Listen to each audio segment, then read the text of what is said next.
considérant cela comme étant une torture psychologique, un acharnement. Nous avions émis des réserves quant à sa réintégration, à laquelle il n'est pas opposé sur le principe. Ce qui est curieux, c'est qu'il n'y a aucun acte administratif ni judiciaire prescrivant la réintégration du général Jean-Marie Michel Mokoko à la maison d'arrêt. Nous formulons la demande qu'il reparte à l'hôpital militaire pour qu'il achève son traitement. Et en plus, il faut qu'on aménage les conditions de sa détention au niveau de la maison d'arrêt pour qu'il ne retombe plus malade comme par le passé. Parce que la cellule dans laquelle il est réintégré n'est pas digne. Il n'y a pas de lumière, on l'a tous constaté. Il n'y a pas d'eau, on l'a tous constaté. Donc dans ces conditions-là, on ne peut pas incarcérer une personne.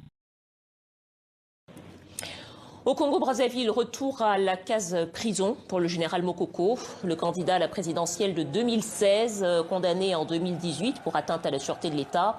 Il se trouvait à l'hôpital militaire de Brazzaville depuis le mois d'août, après avoir reçu des soins médicaux en Turquie en 2020. Jean-Marie Michel Mokoko a souffert de paludisme aggravé par l'hypertension artérielle. Pour son avocat, son état de santé est incompatible avec une incarcération. On écoute Maître Ibouanga. On ne peut pas procéder à la réintégration d'une personne de son âge, qui par ailleurs bénéficie d'une décision rendue par le groupe de travail des Nations Unies, qui a fait injonction à l'État congolais de le mettre en liberté avec indemnisation. Et toutes ces décisions ont été foulées aux pieds. Donc nous estimons que les conditions de détention à la maison d'arrêt ne sont pas dignes de recevoir le général Jean-Marie Michel Mokoko. D'ailleurs, on a tous fait le constat de l'état d'insalubrité de cette cellule où il n'y a ni eau ni électricité.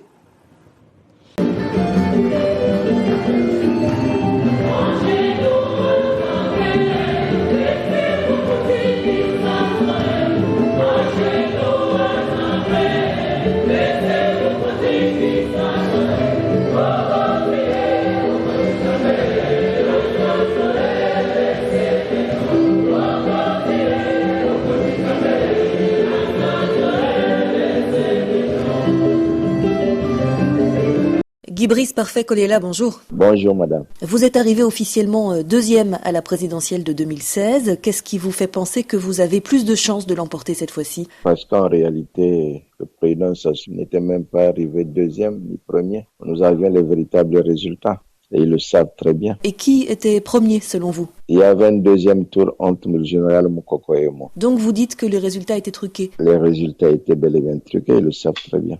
La preuve, j'avais introduit le recours à la Cour constitutionnelle. Pourtant, à la différence d'autres figures de l'opposition, vous avez fini par accepter ces résultats. Est-ce que vous le regrettez aujourd'hui?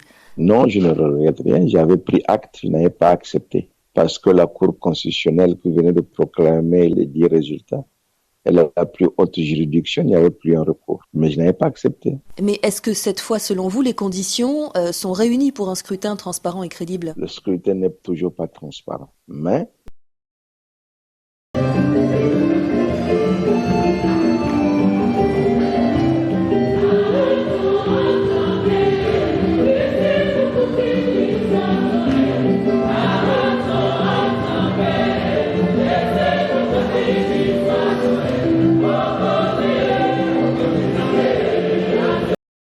voilà 5 ans que vos camarades d'opposition Jean-Marie Michel Mokoko et André Okombi-Salissa sont en prison, mais on arrivera un jour à ce qu'ils recouvrent leur liberté, affirme le Premier ministre Anatole Collinet-Makosso. Oui, moi je dois dire une chose. Jean-Marie Michel Mokoko et André Okombi-Salissa sont 2 prisonniers politiques. Ils ont été 2 candidats à l'élection présidentielle de 2016 et ils n'en ont jamais reconnu les résultats. Et je peux vous rappeler que dans une interview qu'il a accordée à RFI, le président Guy-Brice Parfait-Kolela, que Dieu ait son âme, avait clairement déclaré qu'en 2016, c'est Jean-Marie Michel Mokoko et lui qui devait aller au 2e tour. Mais vous savez ce qui s'est passé. Ce qui s'est passé au pool et ce que l'on reproche à Jean-Marie Michel Mokoko, je ne sais pas s'il y a une commune mesure. Mais j'ajoute ceci. Courant 2018, le groupe de travail des Nations Unies sur la détention arbitraire a bien reconnu que la détention de Jean-Marie Michel Moukoko et de André Okombi Salissa était arbitraire et a appelé les autorités congolaises à leur remise en liberté immédiate. Alors, nous ne comprenons pas pourquoi on parle d'acte de contrition, parce que la seule faute qu'ils peuvent se reconnaître, c'est d'avoir été candidats, c'est d'avoir eu les résultats qu'ils ont eus, et je ne crois pas que ça devrait les amener à faire un acte de contrition, parce qu'ils ne se reprochent absolument rien. La petite phrase du Premier ministre disant qu'on arrivera un jour à ce qu'ils recouvrent leur liberté, est-ce pour vous un signe d'ouverture ou pas ? Non, je ne crois pas, parce que s'il y avait ouverture, l'ouverture devrait être faite. Pourquoi le régime du président Sassou a pu prendre des mesures de réconciliation, d'apaisement à l'endroit du pasteur Ntoumi et pourquoi il ne les prendrait pas à l'endroit de Jean-Marie Michel Moukoko et d'André Okombi Salissa? Et nous osons espérer que le gouvernement accordera une attention particulière à cette situation et qu'on trouvera bien une situation à cela. Clément Miyarassa, merci.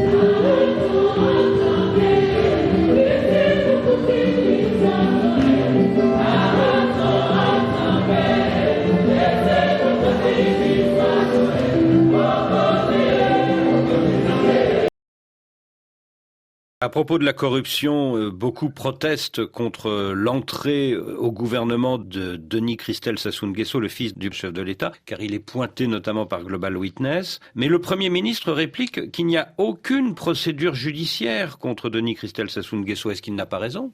Mais qui doit lancer la procédure judiciaire? Je ne veux pas épingler de façon particulière le fils du président, mais il faut reconnaître que le fils du président est baigné dans beaucoup de dossiers sulfureux. Je vous en cite un. Monde Afrique a révélé en mai 2018 que les Panama Papers avaient publié une liste de 6 Congolais. Je sais que le fils du président fait partie, qui détiennent dans les paradis fiscaux 5 500 milliards de francs CFA. Est-ce qu'un pays en crise comme le Congo peut rester silencieux devant une telle information? Il faut ouvrir une information. Et vous savez bien que, s'agissant du fils du président, je n'ai pas une attention particulière sur lui. Mais présentement, il y a un dossier aux États-Unis sur un appartement à Miami ou je ne sais quoi. L'étude qui a été publiée par Global Witness, il y a des révélations extrêmement troublantes. Prenez l'exemple de l'Arabie Saoudite. L'Arabie Saoudite a monté une purge anticorruption et en 2 ans, de 2017 à 2019, 93 milliards d'euros ont pu être récupérés. L'Angola, à côté de nous, en 2019, rien que dans la lutte anticorruption,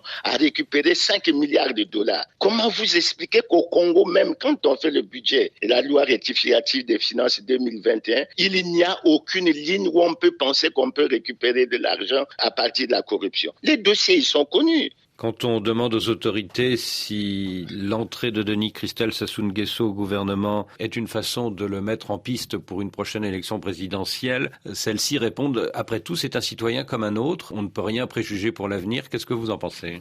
Bon, de ce point de vue, ils ont raison, c'est un citoyen comme tous les autres. Sauf que nul n'est au-dessus de la loi. Et demain, qu'est-ce qui va se passer? On risque d'avoir à la tête de ce pays, coup d'État ou quoi, quelqu'un sur qui pèse de gros soupçons. Moi, je suis d'accord pour qu'on dise que c'est un citoyen comme tous les autres, mais j'ajoute, s'il y a des dossiers qui pèsent sur lui, il doit passer à la justice et il doit en répondre comme tous les autres Congolais. Donc voilà un peu mon point de vue là-dessus. Oui, le président Sassou Nguesso cumule 37 ans de pouvoir, mais c'est une bonne chose pour le Congo car il faut un homme d'expérience pour affronter les crises actuelles, dit le Premier ministre. Mais malheureusement, le Premier ministre ne dit pas qu'au bout de 37 ans de pouvoir, le président Sassou a plongé le pays dans une crise indescriptible. Aujourd'hui, les retraités sont à pratiquement 3 ans de retard de pension. Les étudiants, les boursiers, ils ont pratiquement 3 ans d'arriérés de bourse. Les services sociaux ne marchent pas. Non, je crois qu'il y a un problème de conservation du pouvoir parce que les gouvernants ont peur de rendre compte. On a souvent dit que le président Sassou devait faire le choix de sortir par la grande porte. Et malheureusement, aujourd'hui, nous constatons que le pays est dans une crise indescriptible. Voilà.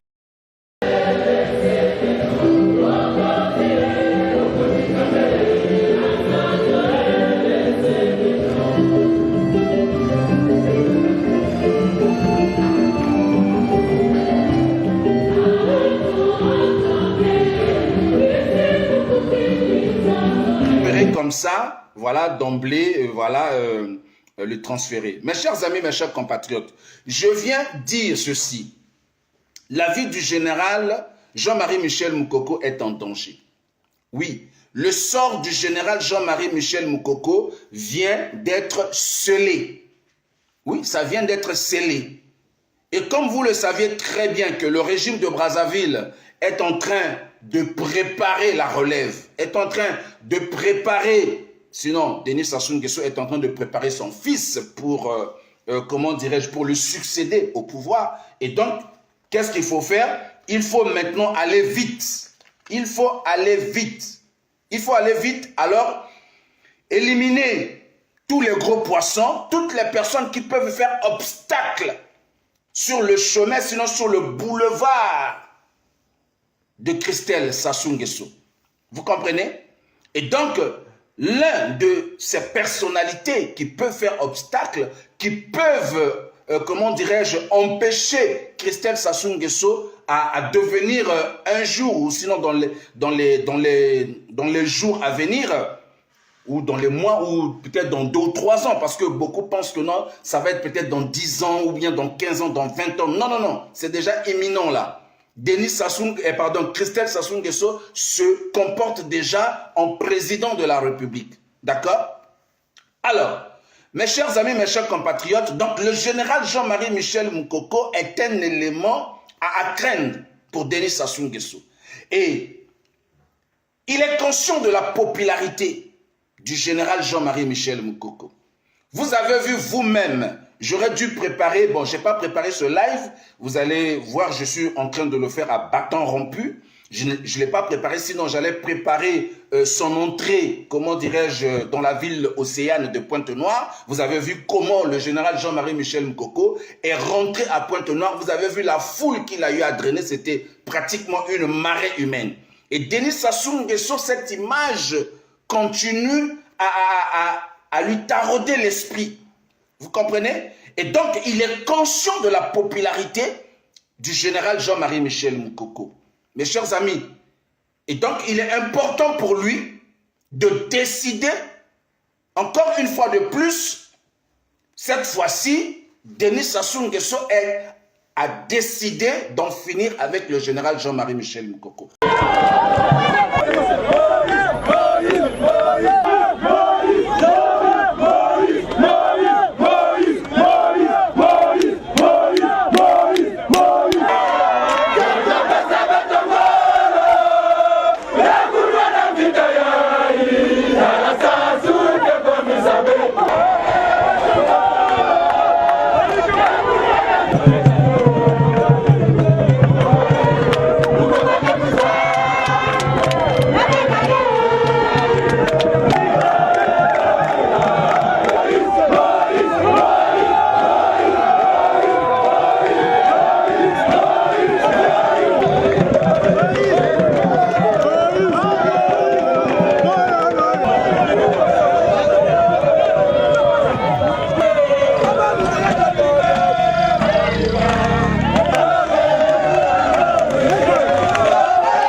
Je voudrais d'abord vous saluer tous.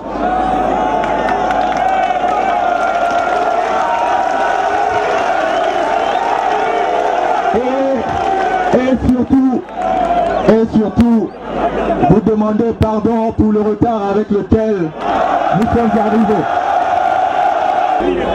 Que dans ce combat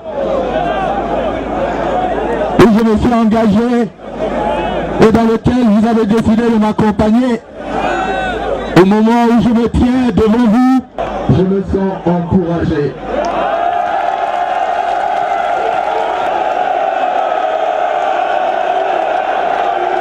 Veuillez vous abonner à votre chaîne YouTube Zoom et Focus pour être le premier à recevoir nos nouvelles vidéos.